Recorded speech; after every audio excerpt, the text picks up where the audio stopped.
నమస్కారం. ఎన్నో ఏళ్ల ఉత్కంఠ, దాదాపు ఆంధ్రప్రదేశ్లో ఉన్న ప్రతి ఒక్కరు కూడా ఈ రాజ్మహల్ రహస్యం ఏంటో తెలుసుకోవాలని ఒక ఉత్సాహం, ఆతృత ప్రతి ఒక్కరికి ఉన్న నేపథ్యంలో ఈరోజు దాన్ని ఓపెన్ చేసి మీడియా సమక్షంలో అందరూ కూడా చూపించడం జరిగింది. సాక్షాత్తు చంద్రబాబు నాయుడు గారు, అలాగే పవన్ కళ్యాణ్ గారు వాళ్ళు కూడా ఇక్కడ ఏమవుతుందో తెలుసుకోవాలని ఇక్కడికి రావడం కోసం ప్రయత్నం చేస్తే ఆ రోజు నిర్మానుష్యంగా వాళ్ళని కూడా అడ్డుకోవటం, చివరికి ఇక్కడికి రావడానికి ప్రయత్నించిన వాళ్ళ మీద అక్రమ కేసులు కూడా పెడితే ఈ రోజుకి ఇంకా మా సందీప్ కానీ, శ్రీనివాస్, ఇటువంటి వాళ్ళు మా వాళ్ళు ఎంతోమంది ఇంకా కేసులకి కోర్టుల చుట్టూ కూడా తిరుగుతూ ఉన్నారు. Ours is a big democratic country. భారతదేశం ప్రపంచంలోని అతి పెద్ద ప్రజాస్వామ్య దేశం.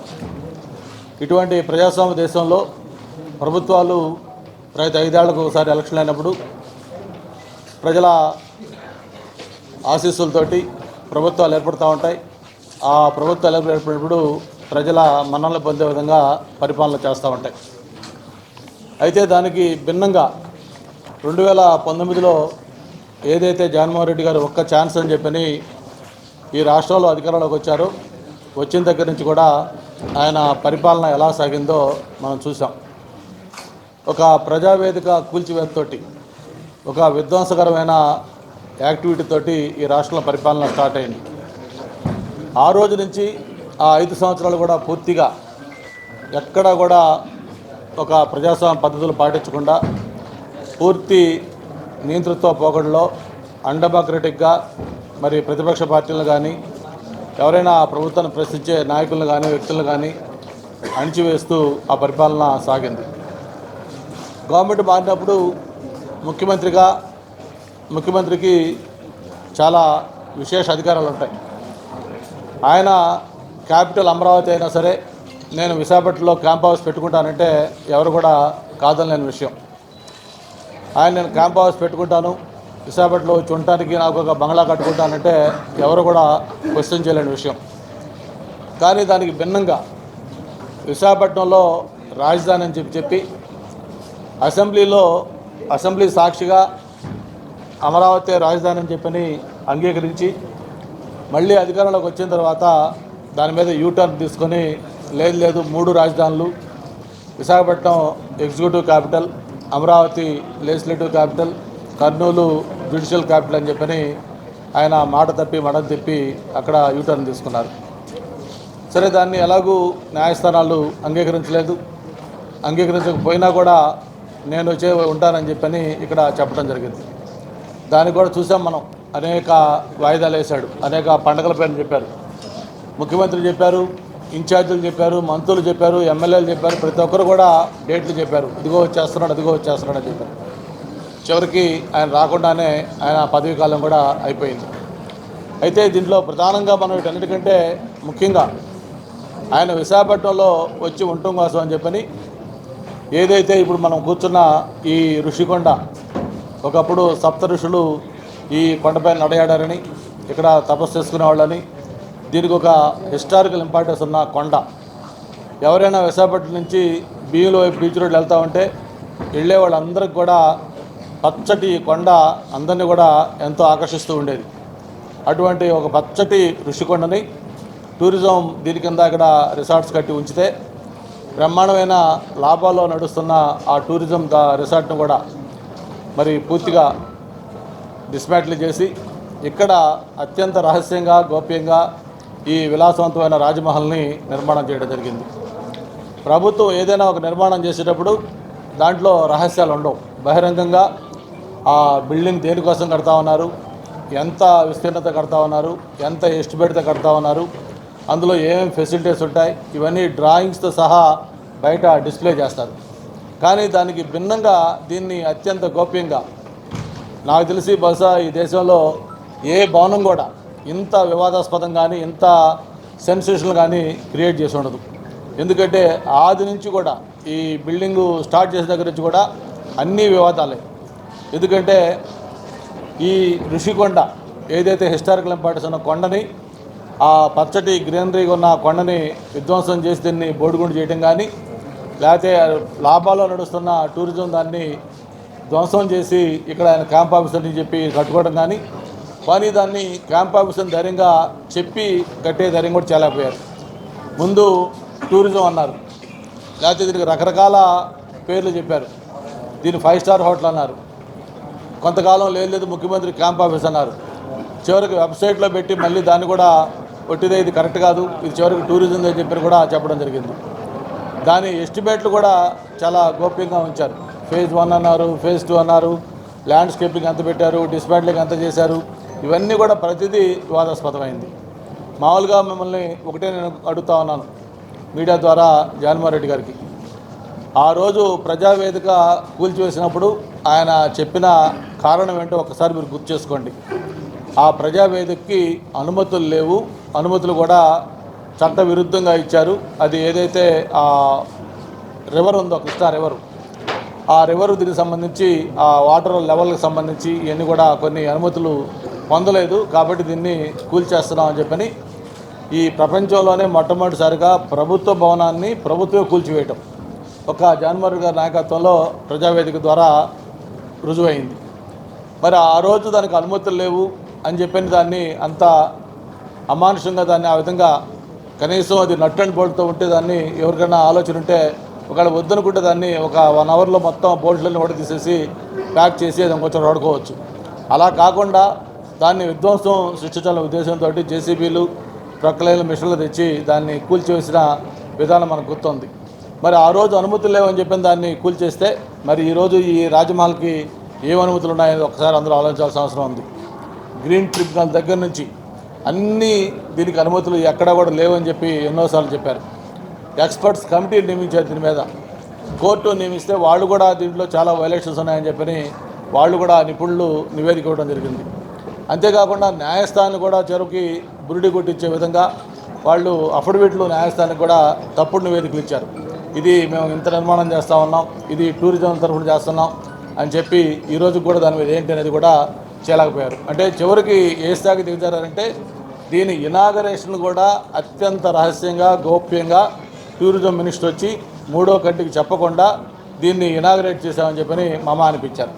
దాదాపు 500 కోట్ల రూపాయలు ప్రజాధనం వ్యయం చేసి మీరు కూడా చూసారు లోపలంతా ఒక్కొక్క హాల్ కానీ లేకపోతే కింద మార్బుల్స్ కానీ లేకపోతే శానిటరీ ఫిట్టింగ్స్ కానీ ఫర్నిచర్ కానీ ఇవన్నీ కూడా పూర్వకాలంలో మనం సద్దాం హుస్సేను అలాగే మనం బెంగళూరులో బళ్ళారి గాలి జనార్దన్ రెడ్డి గారు ఇటువంటి కొన్ని మనం టీవీల్లో పేపర్లో వీడియోల్లో చూసేవాళ్ళం.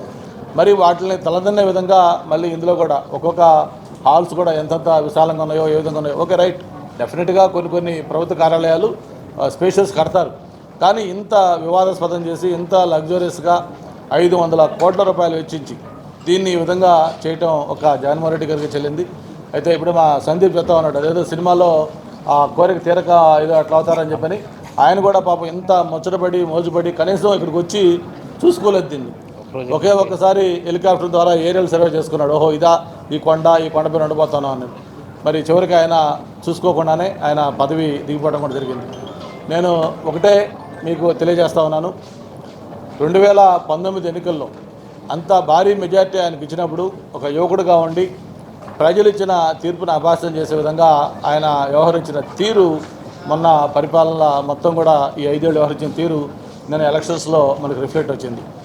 నేను మొన్నటిదాకా చెప్తా ఉండేవాడిని వైఎస్ఆర్ పార్టీ గురించి మాట్లాడుతున్నప్పుడు it is a sinking boat అని, అంటే అది ఆ ప్రజెంట్ టెన్స్ అప్పుడు చెప్పాను నేను, అది పడవ మునిగిపోతున్న పడవ కాబట్టి ఆ పడవలో ఎవరు ఉండలేరని. ఈరోజు అయిపోయింది, అది పడవ మునిగిపోయింది. వైఎస్ఆర్ పార్టీ అనే పడవ ఆల్రెడీ మునిగిపోయింది. ఇంకా అది ఒక చరిత్ర. మరి ఎప్పుడు ఆంధ్రప్రదేశ్ చరిత్రలో 93% స్ట్రైకింగ్ రేట్ తోటి, అంటే 175 స్థానాలకి 164 స్థానాలు. మరి ఒక పార్టీకి వ్యతిరేకంగా వేరే కూటమి గెలుచుకోవడం అంటే అదొక హిస్టరీ, అంటే మామూలు హిస్టరీ కాదు. ఒక ఎమ్మెల్యేలు కూడా తీసుకుంటే మెజారిటీలు, ముఖ్యంగా ఆయన ఎక్కడైతే రాజధాని అని చెప్పని చాలా ఘనంగా చెప్పుకున్నాడు ఆ విశాఖపట్నం, ప్రత్యేకించి భీమిలి, అది ఈ ప్రాంతం నేను రిప్రజెంట్ చేస్తున్న ప్రాంతం, ఎక్కడ కూడా నీ రాజధాని మాకు వద్దు బాబు, మేమేదో ప్రశాంతంగా ఉండాలి, మాకు ఎట్టి పరిస్థితుల్లో కూడా రాజధాని యాక్సెప్ట్ చేయట్లేదని చెప్పని 92,401 ఓట్లతోటి భీమిలీలో ఎమ్మెల్యేగా గెలిపించారు. అంటేనే స్టేట్లో సెకండ్ హైయెస్ట్, స్టేట్లో ఫస్ట్ హైయెస్ట్ కూడా ఆయన చెప్పిన విశాఖపట్నం క్యాపిటల్ ఏదన్నాడు, ఆ విశాఖపట్నం గాజువాక మన సోదరుడు పల్లాసింగ్కే. అంటే అంతేకాదు 3 నారా లోకేష్కి వస్తే 4వది బెందుతుల పంచకల రమేష్. అంటే ఇట్లా దాదాపు విశాఖపట్నం పార్లమెంట్లో అన్నీ కూడా 60,000, 70,000, 80,000, 90,000 మెజార్టీలతో గెలిపించారంటే జగన్మోహన్ రెడ్డి గారి యొక్క రాజధానిని విశాఖపట్నం ప్రజలు ఎంత నిర్ద్వందంగా తిరస్కరించారో అందరం కూడా అర్థం చేసుకోవాలని చెప్పి కూడా తెలియజేసుకుంటూ, ఈ మామూలుగా పెద్దలు చెప్తారు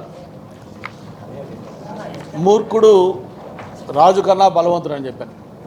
కానీ ఆ మూర్ఖుడే రాజు అయితే ఎలా ఉంటుందో మనం చూసాం. అంటే ఒక రూల్ లేదు, ఒక రిథం లేదు, ఒక లాజిక్ లేదు, ఒక పద్ధతి లేదు. తన మనసుకు తోచిన విధంగా ఆయన చేసుకుంటూ పోయి ఈరోజు ఈ రాష్ట్రానికి ఇటువంటి దుస్థితి ఇచ్చాడు.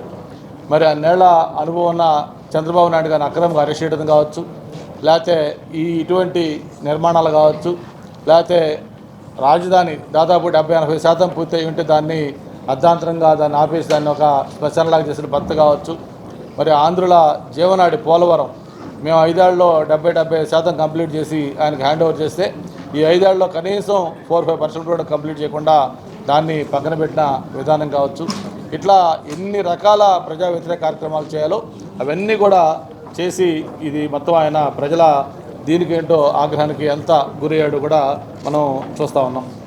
మరి ఇప్పటికైనా సరే జగన్మోహన్ రెడ్డి గారిలో ఏమైనా రియలైజేషన్ వస్తుందని చూస్తే ఎక్కడా కూడా ఆ రియలైజేషన్ కనపట్ల. మరి ఇంకా కూడా ఏదో ప్రజలు తప్పు చేశారు, ప్రజలు రియలైజ్ అవుతారు, మళ్ళీ మనకి అవకాశం వస్తుందని చెప్పి ఇంకా ప్రజల్ని నింద మోపే విధంగా అలాగే ఆయన మభ్యపరుచుకుంటూ వాళ్ళ నాయకులకి ఇంకా చెప్తా ఉన్నా అంటే ఆయనలో ఏమాత్రం కూడా రియలైజేషన్ కానీ లేకపోతే ఆ పశ్చాత్తాపం కానీ కనపట్లేదు. ఎక్కడ పొరపాటు చేశాం, ఎందుకు ప్రజలు మనకి వ్యతిరేకంగా ఇంత తీర్పు ఇచ్చారు అని ఆలోచించుకోకుండా ఉంటే ఆయన పార్టీ ఒక చరిత్రలో ఒక మిగిలిపోయే పార్టీ అవుతుంది తప్ప ఇంకా కాంటెంపరీ పాలిటిక్స్లో పనికిరాదని చెప్పిన కూడా తెలియజేసుకుంటూ, ఈ భవనానికి సంబంధించి కూడా చూస్తే మొత్తం ఇది 61 ఎకరాలు టోటల్ ప్రాజెక్టు సైట్ ఏరియా. ఇది అఫిషియల్గా ఏదైతే మొత్తం ఈ డిపార్ట్మెంట్ సంబంధించి అధికారులు మొత్తం ఇచ్చిన అఫిషియల్ రిపోర్టు. దీంట్లో 9.8 ఎకరాలు దీంట్లో నిర్మాణాలు చేశామని చెప్పని చెప్పడం జరిగింది. మొత్తం దీంట్లో 7 బ్లాకులు, 7 బ్లాకుల్లో కూడా ఒకటి విజయనగర బ్లాకు, రెండోది కళింగ, అలాగే చోళ, పల్లవ, గజపతి, వెంగి, ఇట్లా ఈస్టర్న్ గంగా,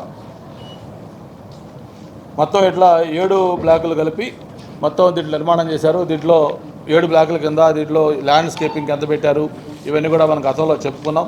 దీంట్లో ప్రధానంగా మనం చూసుకుంటే ఒక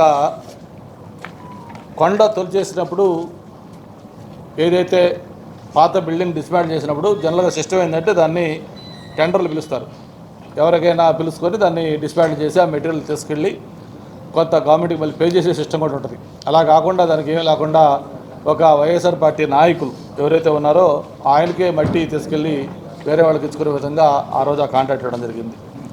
అలాగే ల్యాండ్స్కేపింగ్కి 21 కోట్లు ఖర్చు అయింది.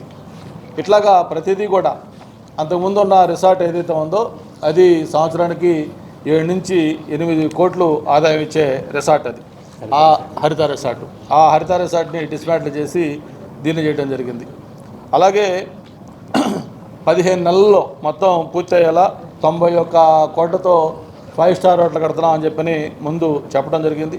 చివరికి దాన్ని ఎవరికి ఏమీ తెలియకుండా చుట్టూ 20 అడుగుల ఎత్తులో బ్యారికేడ్లు పెట్టడం, కనీసం ఈ రోడ్డు పోయేవాళ్ళు కూడా చూడకుండా దానికి ఎప్పుడు పహరా పెట్టడం, మీడియా మిత్రులు కూడా ఎవరైనా ఏంటి దీంట్లో ఏమైనా చూద్దామని చెప్పని చేద్దామంటే వాళ్ళకు కూడా ఇవ్వకుండా దాన్ని చేయటం. ఇందాక చెప్పినట్టుగా చంద్రబాబు నాయుడు, పవన్ కళ్యాణ్ లాంటి వాళ్ళని కూడా ఎప్పుడు కూడా ఈ ప్రాంతం చూద్దామంటే ఏమవుతుందో తెలుసుకుందాం, డెమోక్రసీలో ప్రతి ఒక్కరికి రైట్ ఉంది, ప్రభుత్వం అది నిర్మించేది, అటువంటిది అక్కడ ఏం చేస్తున్నారు ఎలా అవుతుందో తెలుసుకుందామంటే దాన్ని కూడా ఒప్పుకోకుండా ఏ విధంగా ఆ రోజు అరాచకం సృష్టించారో మనకి తెలుసు.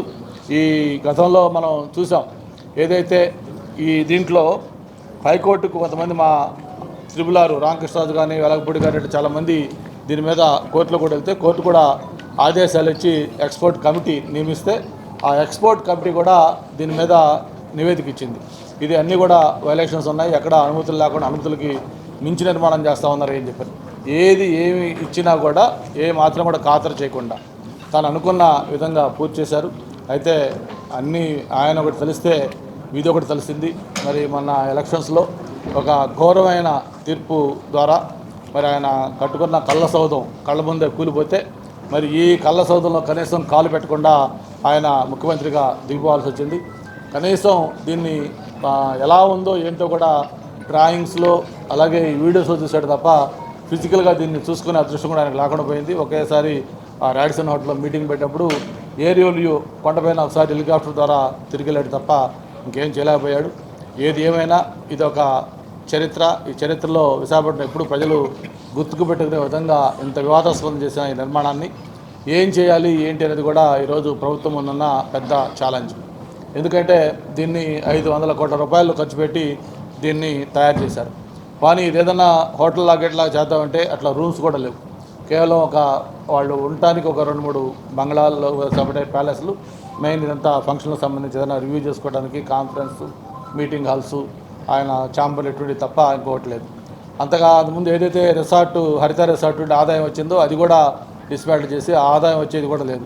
మరి దీన్ని ఏం చేయాలి అనేది గౌరవ ముఖ్యమంత్రి గారితో మాట్లాడి త్వరలో ఆయన విశాఖ పర్యటన కూడా ఉంటుంది. ఉన్నప్పుడు ముఖ్యమంత్రి గారిని స్వయంగా ఈ బిల్డింగ్ దగ్గర తీసుకొచ్చి మొత్తం ఈరోజు మనం ఎలాగైతే చూసామో ముఖ్యమంత్రి గారితో కూడా మొత్తం బిల్డింగ్ అంతా కూడా చూయించి ఆయన అభిప్రాయాల ప్రకారం దాన్ని ఏం చేయాలనేది కూడా ఒక నిర్ణయం తీసుకోవడం జరుగుతుంది. బట్ ఏదేమైనా సరే విశాఖపట్నం చరిత్రలో ఒక కైలాసగిరి లేకపోతే ఒక ఋషికొండ ఎలాంటి ఇంపార్టెంట్ ప్లేస్లో ఈ టూరిజం ఉన్న రిసార్ట్ కూడా అంత ఇంపార్టెంట్ ప్లేస్. దాన్ని ఇంత వివాదం చేసి దీన్ని ఇంత వార్తల్లో ఉండే విధంగా చేశారు. మొత్తానికి ఈ రాజ్మహల్ రహస్యం ఏంటి అనేది ఈరోజు అందరూ కూడా ప్రజలు కూడా తెలుసుకుంటున్నారు. మరి రేపు ముఖ్యమంత్రి గారితో మాట్లాడిన తర్వాత ఆయన పర్యటన అయిన తర్వాత దీన్ని ఎలా యూటిలైజ్ చేయాలి ఏం చేయాలనేది కూడా నిర్ణయం తీసుకోవడం జరుగుతుంది. అంటే మనకి కట్టప్ప బాహుబలిని ఎందుకు చంపాడని ఆంధ్ర రాష్ట్రం అంతా కూడా ఒక పెద్ద చర్చనీయాంశం అయితే మళ్ళీ తిరిగి దానంతా చర్చనీయాంశం ఋషికొండలో ఏముందనే విషయం పైన ఆంధ్ర రాష్ట్ర ప్రజలందరూ కూడా మాట్లాడుతున్నారు. విశాఖపట్నానికి నేను రాజధాని తీసుకొస్తానని చెప్పిన జగన్మోహన్ రెడ్డి రాజధానిని పక్కన పెడితే ఒక రాజభవనాన్ని అయితే కట్టుకున్నాడండి.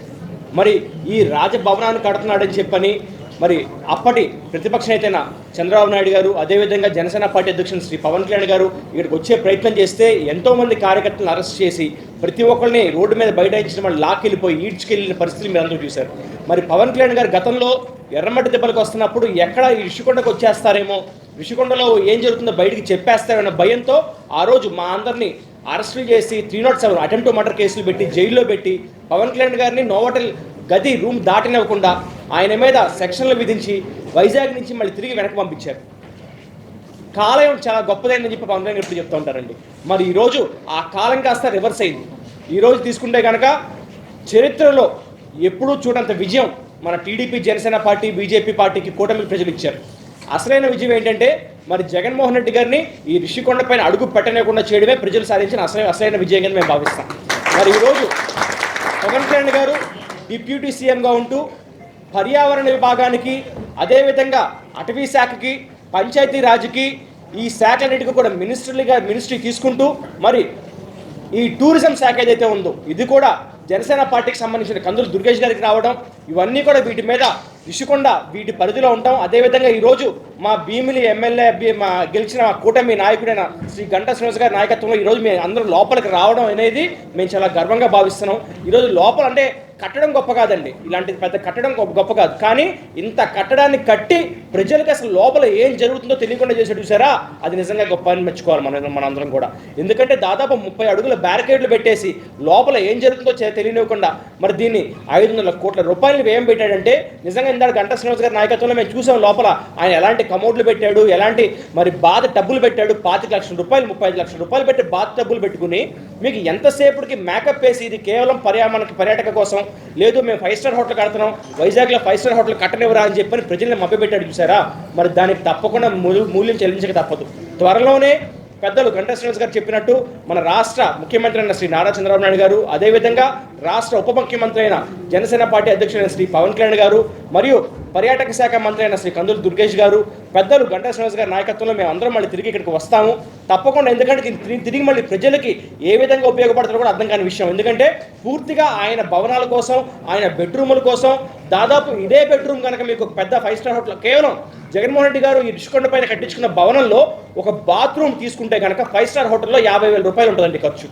కేవలం బాత్రూమ్ మాత్రమే 50,000 రూపాయలు ఛార్జ్ చేస్తారు ఒక పెద్ద 5 స్టార్ హోటల్లో ఆయన కట్టించుకున్న బాత్రూమ్. మరి దీన్ని ఏ విధంగా ప్రజలకు మళ్ళీ తిరిగి చేస్తారనేది తప్పకుండా పెద్దలు తీసుకున్న నిర్ణయం బట్టి మేము త్వరలో మరి గంటా శ్రీనివాస్ గారి నాయకత్వంలో మీ అందరికీ తెలియజేస్తని చెప్పి మీ విషయాన్ని ఇక్కడికి పత్రికా ముఖ్యంగా అందరూ వచ్చారు కాబట్టి దీన్ని తప్పకుండా ప్రజల్లోకి చూపించాలి, ప్రజలు తెలుసుకోవాలి.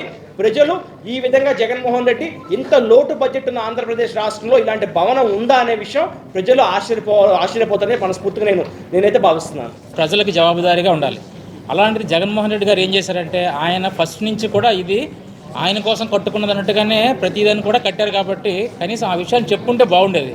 ఎప్పుడైతే కట్టడం మొదలుపెట్టారో ఆ హరిత రిసార్ట్స్ని దాన్ని కూల్చివేసి అది చెప్పకుండా మేము మళ్ళీ తిరిగి రిసార్ట్సే కడుతున్నామని చెప్పడం మాత్రం రాష్ట్ర ప్రజల్ని మోసం చేయడం అవుతుంది. ఎందుకంటే రాష్ట్ర ప్రజలు అలాగే మోసం చేసిన ఏ ముఖ్యమంత్రి కూడా తిరిగి ఎన్నిక అవ్వడం అక్కడ జరగలేదు. అందుకనే చూస్తే భీమిలి నియోజకవర్గం పరిధిలో ఉంది ఇది రుషికొండ ప్రాంతంలో. సో ఇక్కడే జగన్మోహన్ రెడ్డి గారి తాలూకా పార్టీకి తాలూకా అభ్యర్థికి ఎన్ని ఓట్లు వచ్చాయంటే దాన్ని బట్టే మీకు భీమిలి ప్రజలు కూడా దీన్ని తిరస్కరించారనే దానికి నిదర్శనం అన్నమాట. సో దీన్ని గంటా శ్రీనివాస్ గారి నాయకత్వంలో మొత్తం ఈరోజు రాష్ట్ర ప్రధానికానికి తెలియడం జరిగింది. ఇప్పుడు ఆయన చెప్పినట్టు దీన్ని ఏ రకంగా ప్రభుత్వం ఈ ప్రభుత్వం నారా చంద్రబాబు గారు చూసిన తర్వాత వాడుకోవాలో నిర్ణయం తీసుకోవడం, నెక్స్ట్ ఇది ప్రజలకి ఇది ఏ రకంగా పనికొస్తుంది అనే దాని మీదే ఇది నిర్ణయం తీసుకోబడుతుంది. కాబట్టి 500 కోట్ల ప్రజాధనాన్ని వెచ్చించిన ముఖ్యమంత్రిగా జగన్మోహన్ రెడ్డి గారు మాత్రం చరిత్రలో నిలిచిపోవడం మాత్రం ఖాయం. అదే కదా చెప్పింది. ఇంకా ఇప్పుడు కూడా ఇలా పశ్చాత్తాపం రిలైజేషన్ కనపట్ల. అంటే మామూలు పరాజయం కాదు ఇది. ఇంతకుముందు గతంలో పొలిటికల్ పార్టీస్ ఓడిపోతాయి ఎలక్షన్స్లో, కానీ ఎప్పుడు హిస్టరీలో జరగని పరాజయం. 151 సీట్లతో గెలిపించిన ఒక గవర్నమెంట్ 5 ఏళ్లలో 11 సీట్లు కూడా, ఆ 11 కూడా చూస్తే మీకు ఎలాగో గెలిచారు చూశారు. పెద్దిరెడ్డి రామచంద్రరెడ్డి లాంటి ఆయన కూడా 4,500 గెలిచాడు. మొత్తం 25 మంది మంత్రుల్లో ఒక్క మంత్రి గెలవాల, 24 మంది మంత్రులు ఓడిపోయారు మన ఉత్తరాంధ్ర దగ్గర నుంచి మొత్తం అన్ని ప్రాంతాల్లో. మరి మెజార్టీలు కూడా ఎలాంటి మెజార్టీలు చూసాం. దాదాపు ఉమ్మడి జిల్లాల్లో 8 జిల్లాలు క్లీన్ స్వీప్, ఎక్కడా కూడా బోణి కొట్ల వైసీపీ. అంటే ఇంకా అంత అయినా కూడా ఇంకా ఆయన బకాయం చేస్తున్నాడు, కింద పడ్డ నాదే పై చేయి అన్నట్టు తప్ప ఇంకా ఆయనది మామూలు పరాజయం కాదు. ఎంక్వైరీ అయిన కాదు, రేపు ముఖ్యమంత్రి గారి పర్యటన ఉంటుంది వైజాగ్, వచ్చినప్పుడు ఆయనతో చూపించిన తర్వాత నాట్ ఓన్లీ ఈ బిల్డింగ్, గత ప్రభుత్వంలో చేసిన అన్యాయాలు, అక్రమాలు, ప్రజా వ్యతిరేక నిర్ణయాలు, ఎక్కడెక్కడైతే డీవియేషన్స్ ఉన్నాయో వాళ్ళన్నింటి మీద కూడా విచారణ ఉంటుంది.